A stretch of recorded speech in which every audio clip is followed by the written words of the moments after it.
नमस्ते सुहृത്തുക്കളെ welcome to Mumbai Malayali YouTube channel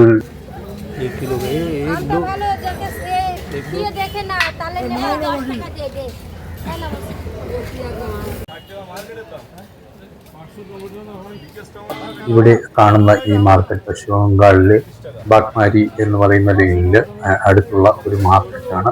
വലിയ മാർക്കറ്റ് ഒന്നുമല്ല, മീഡിയം സൈസ് മാർക്കറ്റാണ്. അവിടെ കാണുന്ന പച്ചക്കറി സമൃദ്ധമായ പച്ചക്കറികൾ. പക്ഷെ ഒരു വ്യത്യാസം, കേരളത്തിൽ ഈ പശ്ചിമ ബംഗാളും വളരെ സാമ്യമുള്ള പ്രദേശങ്ങളും ഭൂപ്രകൃതി കൊണ്ടും സംസ്കാരം കൊണ്ടും ആൾക്കാരുടെ ആഹാര രീതി കൊണ്ടും ഒക്കെ സാമ്യമുള്ളതാണ്. പക്ഷേ അരിയാഹാരമാണ് അവരും കഴിക്കുന്നത്, നമ്മളും അത് തന്നെ കേരളക്കാര്.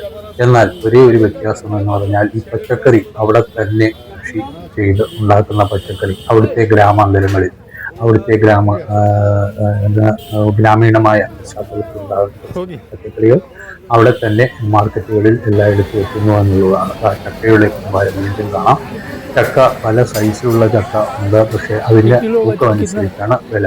ഇവിടെ പറയുന്നതനുസരിച്ച് അതിന് ഏകദേശം ഒരു മുഴുവൻ ചക്ക തൂക്കിയാൽ ചിലപ്പം 350 രൂപ വില വരും.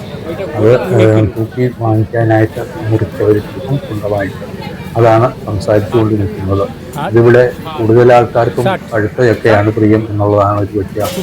നമുക്ക് പച്ച ചക്ക കിട്ടിയാൽ നമ്മൾ ഒരുമാതിരി കളഞ്ഞ ചക്ക എടുത്ത് പുഴുക്ക് വെച്ച് അത് ഭംഗിയായിട്ട് പുഴുക്ക് വെച്ച് കഴിക്കുവാനും നമുക്കറിയാം. മലയാളിയുടെ നമ്മുടെ ഈ ടേസ്റ്റ് ബഡ്സ് എന്ന് പറയുമ്പോൾ തീർച്ചയായിട്ടും വ്യത്യസ്തമാണ്, ലോകോത്തരമാണ്. കാരണം നമ്മൾ എല്ലാ ടേസ്റ്റുകളും പല രീതിയിൽ ഉപയോഗിച്ച് വിഭവങ്ങൾ ഉണ്ടാക്കാറുണ്ട്. അപ്പോൾ അങ്ങനെ ചക്കയുടെ എല്ലാ ഭാഗങ്ങളും ഉപയോഗിക്കുന്നവരാണ് നമ്മൾ. എന്നിരുന്നാലും ഇപ്പോൾ ചക്കയെ പുറന്തള്ളിയിരിക്കുകയാണ് കേരളക്കാർ. അതിൽ ഒരു വിഷമമുണ്ട്. അത് ഞങ്ങളിവിടെ നിൽക്കുന്നത് ഇവിടെ മാർക്കറ്റിന്റെ അടുത്ത് തന്നെ. ഈ കിഴങ്ങ് കാണുമ്പോൾ, സമൃദ്ധമായ ഈ കിഴങ്ങുകൾ കാണുമ്പോൾ ഒരു കാര്യം മനസ്സിലാക്കുക, ഈ കിഴങ്ങ് ഒരു സ്ഥലത്ത് വരുന്നതല്ല, അവിടെ തന്നെ കൃഷി ചെയ്യുന്ന കിഴങ്ങുകൾ തന്നെയാണ്. അപ്പോൾ നോർത്തിൽ നിന്നൊക്കെ വരണം നമ്മുടെ സംസ്ഥാനങ്ങളിലേക്ക് കിഴങ്ങും അരി പോലും ഇന്ന്, അതാണ് സ്ഥിതി. എന്നാൽ അരി തൊട്ട് അവർ കഴിക്കുന്ന നിത്യാഹാരമായ അരി തൊട്ട് കിഴങ്ങ് വർഗ്ഗങ്ങൾ, പച്ചക്കറികൾ എല്ലാം പശ്ചിമ ബംഗാളിൽ കൃഷി ചെയ്യുന്നു. ഇപ്പോൾ നിങ്ങൾക്ക് അതിശയം തോന്നാറുള്ള കൃഷിക്കല്ല. കാരണം അവർ സ്വന്തം ഭൂമി വേസ്റ്റായി ഇടാതെ ഒന്നിച്ചോ കൂട്ടായിട്ടോ അല്ലെങ്കിൽ കൃഷി ചെയ്യാറുണ്ട്. എന്നിട്ട് അത് വിതരണം ചെയ്ത് വീതം വെച്ച് എടുക്കുന്ന ഒരു രീതി അവിടെ ഇപ്പോഴും ഉണ്ട്. ഇപ്പോൾ മൊത്തമായി വരുന്നതിൽ അധികം വരുന്ന സാധനങ്ങൾ മറ്റ് മാർക്കറ്റുകളിൽ എത്തിക്കാനായിട്ട് വണ്ടി സിസ്റ്റമുണ്ട്. മീഡിയേറ്റർമാർ അവർ വഴി അത് എത്തിക്കുകയും ചെയ്യും. അതാണ് സ്ഥിതി. അപ്പോൾ നമുക്ക് നല്ല പച്ചക്കറി കഴിക്കാം, നല്ല ഫലങ്ങൾ, അതായത് നല്ല ഫ്രൂട്ട്സുകളൊക്കെ കഴിക്കാം. അവിടെ സീസണൽ ഫ്രൂട്ട്സ് ധാരാളം മാർക്കറ്റുകളിൽ എത്താറുണ്ട്. നമുക്ക് കാണുന്ന പച്ചക്കറികളൊക്കെ നമ്മുടെ മാർക്കറ്റിൽ അവിടെയും ഉണ്ട്. പക്ഷേ വ്യത്യാസം ഞാൻ പറഞ്ഞത് മാത്രമേ ഉള്ളൂ. കൂടുതലും മരുന്നുകളുടെ ആധിക്യമില്ലാതെ, അതായത് കീടനാശിനികൾ എന്ന പച്ചക്കറി. പഴവും അതുപോലെ തന്നെ നാടൻ പഴങ്ങൾ എന്ന് പറയും. നമ്മളിവിടെ പറയും പൂവൻ തൊട്ടിഞ്ഞാലി, പൂവൻ, ഇങ്ങനത്തെ പല രീതിയിൽ പഴങ്ങൾ നമുക്ക് ഇവിടെ ലഭ്യമാണ്. പഴമാണ് ഒരുപക്ഷെ കേരളീയർ ഇന്നും സുഭിക്ഷമായിട്ട് ഗ്രാമങ്ങളിൽ കഴിക്കുന്നത് മറ്റ് സംസ്ഥാനങ്ങളെ ആശ്രയിക്കാതെ എന്ന് ഞാൻ മനസ്സിലാക്കുന്നു. കാരണം ഞാൻ താമസിക്കുന്ന മറ്റന്നൂർ, അതായത് ഇരുപത് കഥകളി ഗ്രാമം വില്ലേജിൽ, പത്തനംതിട്ട ജില്ലയിൽ, അവിടെയൊക്കെ കൃഷി ചെയ്യുന്ന സ്ഥലത്തുമ്പൻ ഇടങ്ങളിൽ ചെയ്യുന്ന വാഴ തുലച്ചു കഴിഞ്ഞ് വാഴത്തുലകളുമായി ഉടമസ്ഥര് തന്നെ കൊണ്ട് കടകളിൽ എത്തുന്ന ഒരു രീതിയുണ്ട്. ഇവിടെയും ഈ സ്ഥിതി തന്നെ തുടരുന്നു ഇപ്പോഴെന്നുള്ളതാണ്. ഇവിടെ നമ്മളത് ഇങ്ങനെയുള്ള കാര്യങ്ങളിലേ കാണാറുള്ളൂ. പിന്നെ നമ്മുടെ സംസ്ഥാനം കൂടുതലായിട്ടും ഇങ്ങനെ മടുപ്പാണ് എല്ലാവർക്കും കൃഷി ചെയ്യുവാനായിട്ട് എന്നുള്ളതാണ്. അവർക്കത് ഇല്ല. അവരുടെ സ്വന്തം വീടിന്റെ ഇടങ്ങളായ പാടങ്ങൾ തൊട്ട് പാടങ്ങളിലൊക്കെ ഇടകൃഷിയായിട്ട് തന്നെ കൃഷി ചെയ്ത് ധാന്യങ്ങളും മറ്റു ധാന്യങ്ങളും പച്ചക്കറികളും ഫ്രൂട്ട്സുകളും ഒക്കെ ഉണ്ടാക്കുക എന്നുള്ളതാണ്. ഇതൊക്കെ കാണുന്നതൊക്കെ നമുക്കറിയാവുന്ന പഴങ്ങളൊക്കെ തന്നെയാണ്. ഇവിടെ കാണുന്ന ചിക്കി എന്ന് പറയുന്ന വർഗം, അതുപോലെ നമുക്ക് കിട്ടുന്ന പ്രത്യേകതരം നമ്മൾ ചാമ്പയ്ക്ക, ചുമന്ന ചാമ്പയ്ക്കയുടെ പച്ച നിറത്തിലാണ്, ഇളം പച്ച അതിനുള്ളത് തന്നെയാണ്. മധുരം ഒന്നാണ്, രണ്ടും കുടിക്കാറുമാണ്. പിന്നെ മറ്റു പല ഫ്രൂട്ട്സുകളും നമുക്കിവിടെ കാണുവാൻ സാധിക്കും. അതിൻ്റെയൊക്കെ പേരാണ് ഇവർ പറയുന്നത്. ഇതൊക്കെ സീസണൽ ഫ്രൂട്ട്സാണ്. അപ്പം ഇതൊക്കെ നമുക്ക് കഴിക്കാൻ നല്ല ഉചിതമായ പാകത്തിലുള്ള ഫ്രൂട്ട്സുകളാണ്. അപ്പോൾ ഇങ്ങനെ സമൃദ്ധമായ ഒരു കാർഷിക സംസ്കാരം തന്നെ പശ്ചിമ ബംഗാൾ നിലനിൽക്കുന്നുണ്ട് എന്ന് മനസ്സിലാക്കുക. അപ്പോൾ പച്ചക്കായും വരുന്നുണ്ട്. പച്ചക്ക അവർ പല രീതിയിൽ അത് ഉപയോഗിച്ച് ഉണ്ടാക്കാറുണ്ട് കറികളൊക്കെ. അതുപോലെ തന്നെ ഇവിടെ പിന്നെ നമുക്ക് അടുത്തതായിട്ട് പോകേണ്ടത് ഇവിടുത്തെ മത്സ്യ മാർക്കറ്റാണ്. മത്സ്യസമ്പത്ത് എന്ന് പറയുന്നത് വളരെ പ്രശസ്തമാണ് ഇവിടുത്തെ. അതായത് കുളങ്ങളിൽ നമ്മൾ സ്വന്തമായിട്ടോ വലിയ വലിയ വലിയ കുളങ്ങളിൽ ഉണ്ടാകുന്ന നമസ്തേ. ഞങ്ങളുടെ കൂടെ ഞങ്ങൾ 3 പേരുണ്ട്. മാർക്കറ്റിലേക്ക് രാവിലെ വന്നതാണ്. ഇതൊക്കെ ഒന്ന് ഭംഗിയായി ദൃശ്യങ്ങൾ പകർത്തിക്കൊണ്ടിരിക്കുകയാണ്. അപ്പോൾ എൻ്റെ മകൾ അവരുടെ 2 പേരും താമസിക്കുന്നതിലാണ്. വീടിനടുത്തുള്ള മാർക്കറ്റാണിത്.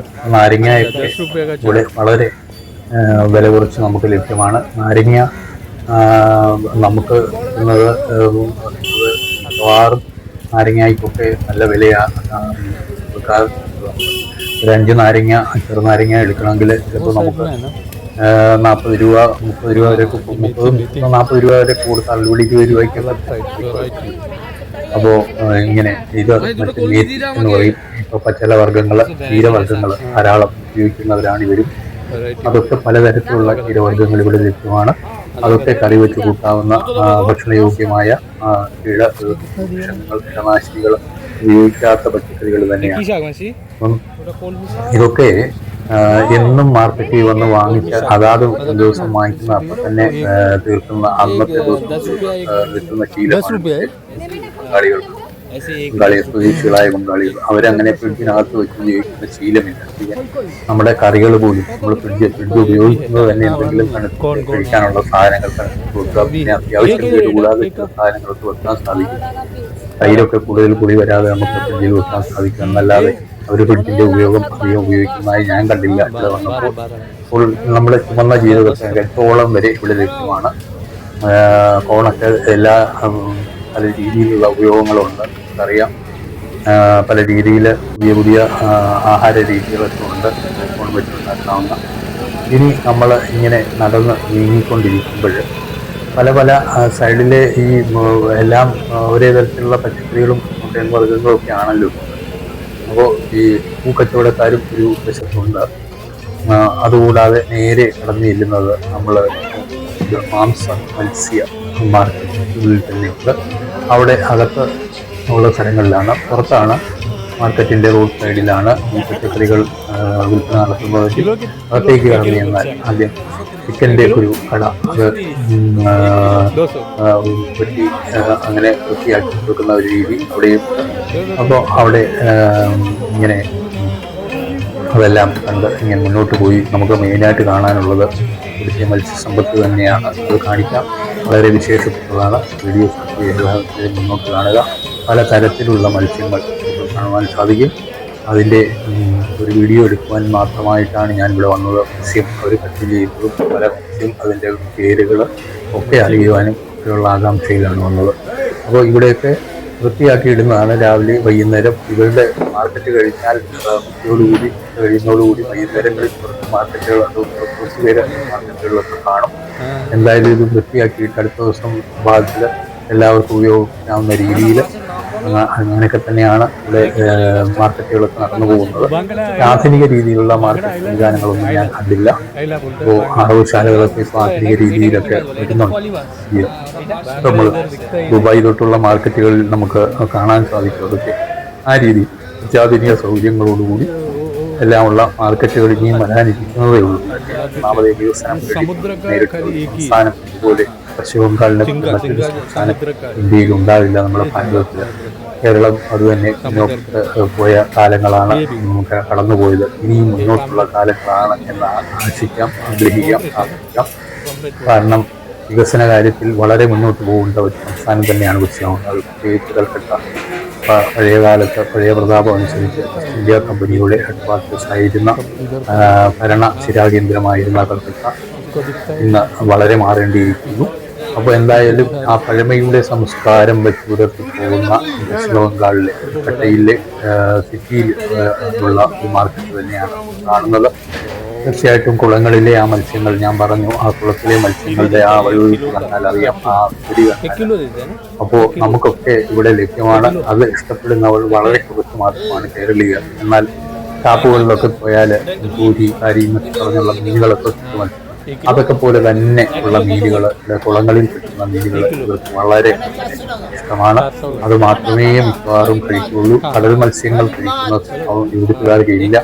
ഇപ്പോൾ ഇവിടെ കണ്ടത് ഈ കടൽ മത്സ്യത്തിന്റെ കൂട്ടത്തിൽ കൊഞ്ച് ചെമ്മീൻ എന്ന് വിളിക്കുന്ന ചെറിയ വെള്ള നിറത്തിലുള്ള ചെറിയ അതാണിപ്പോൾ കണ്ടത്. അത് ഇവിടുത്തുകാർക്ക് ഇഷ്ടമാണ്. കടൽ മത്സ്യങ്ങളിൽ അവരുപയോഗിക്കുന്നത് ആകെ കൂടി ഈ ചെമ്മീന് അതിൻ്റെ വലിയ രീതിയിലുള്ള അതൊക്കെ വളരെ രുചികരവും ഫ്രഷ് തന്നെയാണ്. അപ്പോൾ ഇവിടെ കട്ട് ചെയ്ത് കൊടുക്കുന്ന ഒരു ഇത് നമ്മൾ കാണുവാണ്. അപ്പോൾ ഈ ചെറിയ കണ്ടോ ഈ തടി ഇങ്ങനെ ഇതിൽ ഈ ചെറു മത്സ്യങ്ങളെല്ലാം ഈ ഇവിടുത്തെ കുളങ്ങളിൽ ഉണ്ടാകുന്ന മത്സ്യങ്ങൾ കായൽ മത്സ്യം എന്നൊക്കെ നമ്മൾ പറയുന്ന രീതിയിലുള്ള, അതായത് ശരിക്കും ഉപ്പുവെള്ളത്തിൽ ജീവിക്കാത്ത മത്സ്യങ്ങൾ എന്ന് പറയും, കടൽ മത്സ്യങ്ങളല്ലാത്ത മത്സ്യം. അപ്പോൾ ഇപ്പോൾ ഈ കാണുന്നത് അതിൽ പിന്നെ നമ്മൾ ഒറ്റ നോട്ടത്തിൽ നോക്കിക്കഴിഞ്ഞാൽ കടൽ മത്സ്യങ്ങൾ വളരെ കുറവാണ്.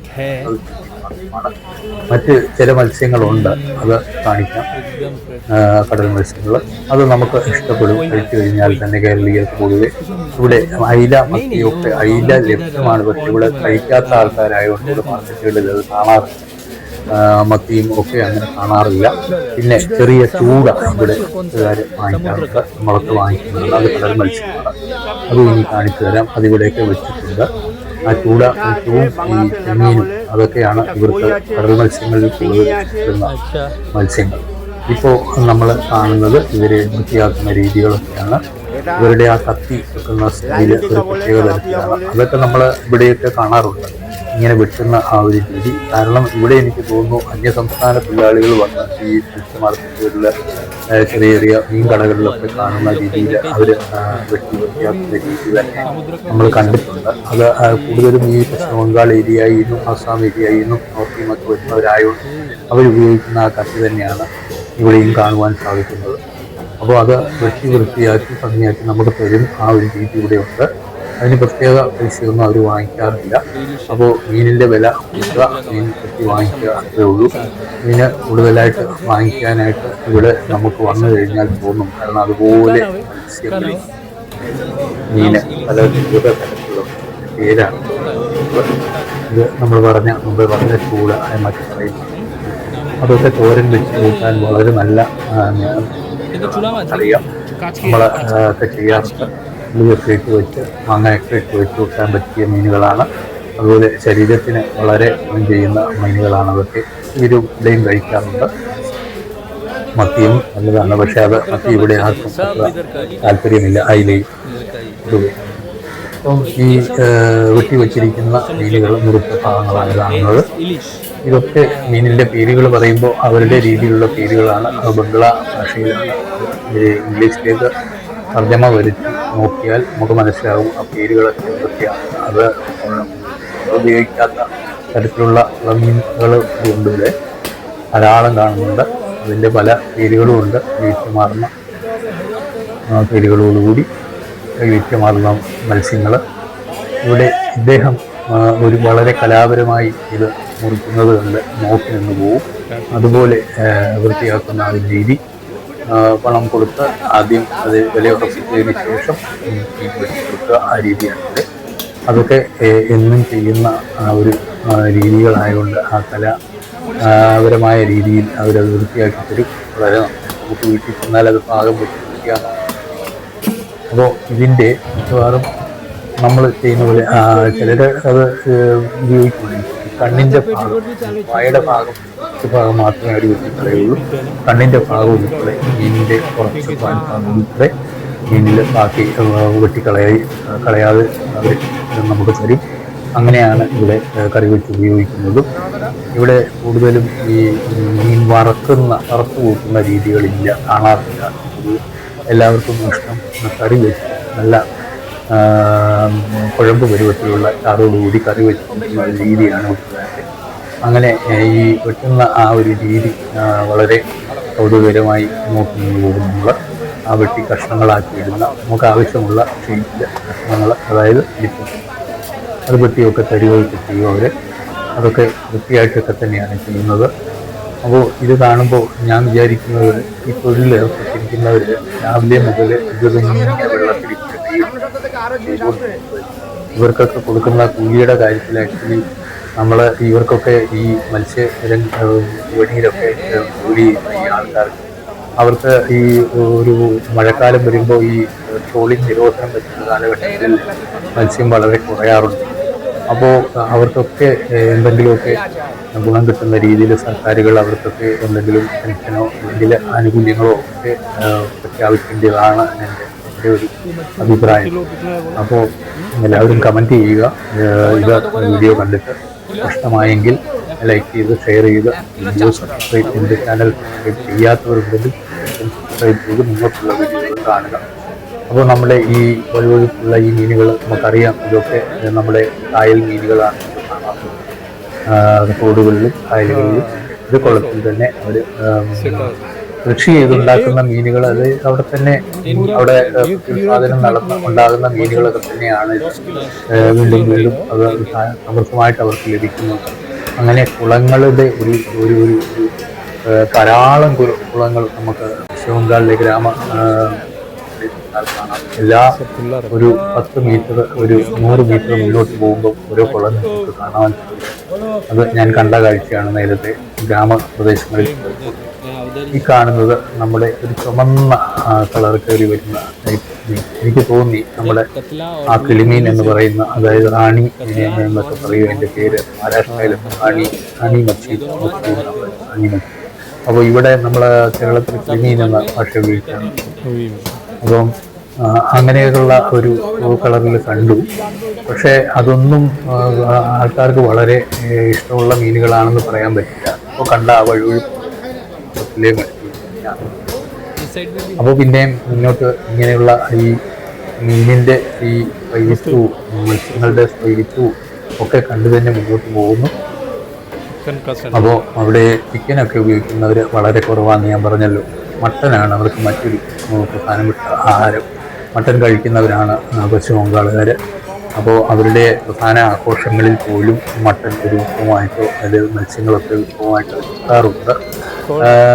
പ്രത്യേകിച്ച് കല്യാണ സമയങ്ങളിൽ കല്യാണത്തിൻ്റെ സദ്യ അല്ലെങ്കിൽ പൂജ നടക്കുന്ന ദിവസങ്ങളിലെ പൂജയുടെ സദ്യയിൽ മാത്രമേ അത് ഒഴിവാക്കാറുള്ളൂ. ബാക്കി എല്ലാ ആഘോഷ പരിപാടികളിലും അവർ മത്സ്യവും ഒക്കെ ഉപയോഗിക്കാറുണ്ട്. അപ്പോൾ ഞങ്ങൾ ഈ ഇങ്ങനെ വീഡിയോ ഇവിടെ വൈൻഡപ്പ് ചെയ്യാനുള്ള സമയമായെന്ന് തോന്നുന്നു. ഞങ്ങൾ വീണ്ടും മുന്നോട്ട് പോവുകയാണ് കാഴ്ചകൾ കാണുവാനായിട്ട്. തീർച്ചയായിട്ടും നല്ല കാഴ്ചകളുണ്ടെങ്കിൽ കണ്ടുപോകാം എന്ന് തന്നെ കരുതിയാണ് മുന്നോട്ട് നീങ്ങുന്നത്. അപ്പോൾ വെളിയിലോട്ട് ഇറങ്ങുകയാണ്. വെളിയിലോട്ട് ഇറങ്ങി ഇനിയിപ്പോൾ മത്സ്യ മാർക്കറ്റിൽ നിന്ന് വെളിയിലോട്ട് ഇറങ്ങിയാൽ വീണ്ടും ആളുകൾ കൂടി കാണും മാർക്കറ്റുകളിൽ, ഫെബ്രുവരി മാർക്കറ്റുകളിലൊക്കെ. അതായത് ഞങ്ങൾ വരുന്ന സമയത്ത് ഏകദേശം 8:30 മണിയോടുകൂടിയാണ് വരുന്നത്. 8:30-9 മണി കഴിഞ്ഞ് ഏകദേശം 10 മണിക്ക് 11 മണിയൊക്കെ ആകുമ്പോഴത്തേക്ക് ആളങ്ങ് കൂടും. കാരണം ധാരാളം പേര് ആ സമയത്ത് വന്ന് ഇത് വിറ്റ് തീരാറാകുന്ന സമയത്ത് പച്ചക്കറികൾക്ക് അല്പം വില കുറയും ചെയ്യും. അടുത്ത വീഡിയോയുമായി വരുന്നവരെ നന്ദി. വീണ്ടും കാണാം. ബൈ.